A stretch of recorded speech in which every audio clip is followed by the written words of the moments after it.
Kaching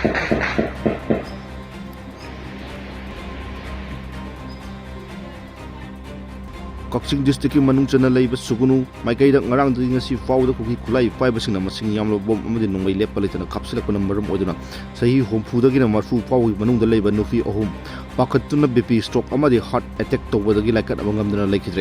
leikhidre bising adudi khadem asobi sahi humdraga mari mapureba case ibohalbi Sugnu awang lekai fuki asowa manak mahak heart attack ta leikhidabani hari laisram dasomati sahi humpu mapureba leikhidre mohindro Sugnu bazar mahak BP low stock tawudagi leikhidabani hari amadi thongam sawa sahi ngafu kowi hari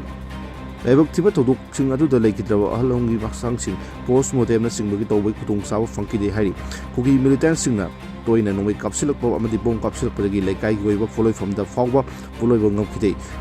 saphagadaba khudong chaba mapham yenglaga makhogi aroiba mathou mangam yamna wana pangthokkre hari kunja singna phondorpagi matung inadi hojik fawda Sugnu maikaida leiriba nupi angang ahal laman sing saphagadaba mapham yengduna thaidukna leiri hari